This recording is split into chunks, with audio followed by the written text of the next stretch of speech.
Judo ফেডাৰেশ্যনৰ সম্পাদক নিৰ্বাচিত হোৱাৰ কাৰণে সাধাৰণ সম্পাদক সাধাৰণ সম্পাদক নিৰ্বাচিত হোৱাৰ কাৰণে আমি জোৱান বুলি কওঁ বাণীব্ৰত দাস অভিনন্দন জনাইছোঁ। আমি একেলগে পঢ়িছিলোঁ, একেলগে খেলিছিলোঁ আৰু আজি যিটো বাণীব্ৰত দাসৰ উত্থানি নিশ্চিতভাৱে আমাৰ কটন কলেজিয়েটৰ 78 বেটছৰ যিসকল ছাত্ৰ বা সতীৰ্থ সকলোৰে কাৰণে আনন্দৰ বিষয়।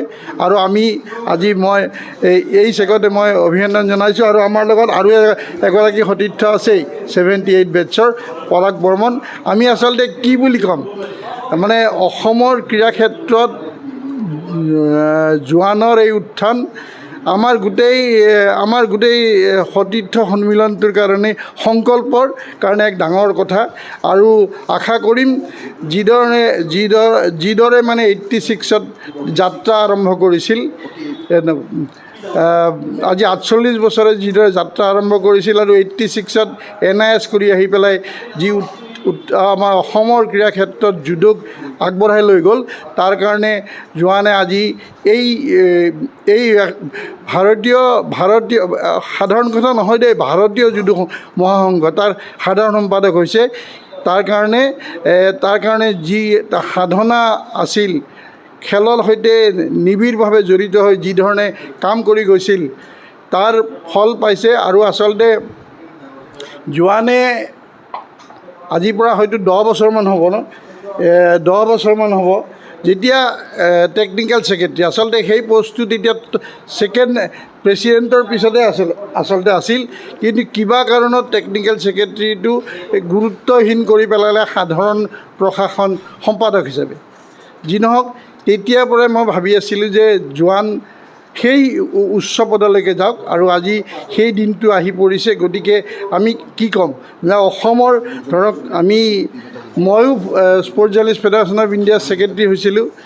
তাৰপিছত আমাৰ হেমন্ত কলিতাই ভাৰতীয় বক্সিং সন্থাৰ ছেক্ৰেটাৰী হৈছিল। তাৰপিছত দেৱজিৎ শইকীয়া আৰু চতুৰ্থগৰাকী হ'ল আমাৰ বাণীব্ৰত দাস। গতিকে আৰু বেছি কথা নকওঁ, আশা কৰিম আজি এই যিটো পজিশ্যনলৈকে আহিছে সেই পজিশ্যনৰ পৰা অসমৰ জুডোক, ভাৰতৰ জুডোক আৰু আমাৰ সংকল্প 78 বেটছৰ এইটোক যাতে আৰু আগবঢ়াই লৈ যায় তাৰ কাৰণে আশা কৰিছোঁ।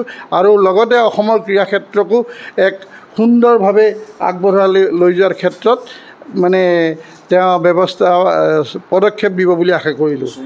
লগতে এই ক্ষেত্ৰত আমাৰ 78 বেটছৰ আৰু এগৰাকী কৃতি ছাত্ৰ, সদৌ অসম ছাত্ৰ সন্থাৰ মুখ্য উপদেষ্টা আমি সমুজ্জ্বল ভট্টাচাৰ্যকো এই উত্থানৰ বাণীব্ৰত দাসৰ এই উত্থানৰ ক্ষেত্ৰত এক গুৰুত্বপূৰ্ণ ভূমিকা লৈছে। সেই চেগতে আমি সংকল্পৰ ফালৰ পৰা তেওঁকো অভিনন্দন জনাইছোঁ। তেওঁৰ বৰঙণিক আমি স্বীকাৰ কৰিছোঁ।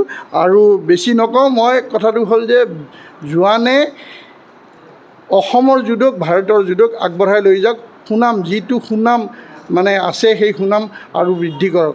আৰু আশা কৰিম যে কিন্তু তাৰ লগে লগে আৰু এটা কথা কৰিম যে মই বাণীব্ৰত দাস হৈ পেলাই আপোনালোকৰ মাজত যেনেকৈ আছিল, আমাৰ মাজত যেনেকৈ আছিল, সৰ্বভাৰতীয় ফেডাৰেশ্যনৰ সম্পাদক হোৱাৰ পিছতো সেই একে বাণীব্ৰত দাস হৈ থাকক, তাকে আশা কৰিছোঁ। আমি 3টা বাল্যবন্ধু।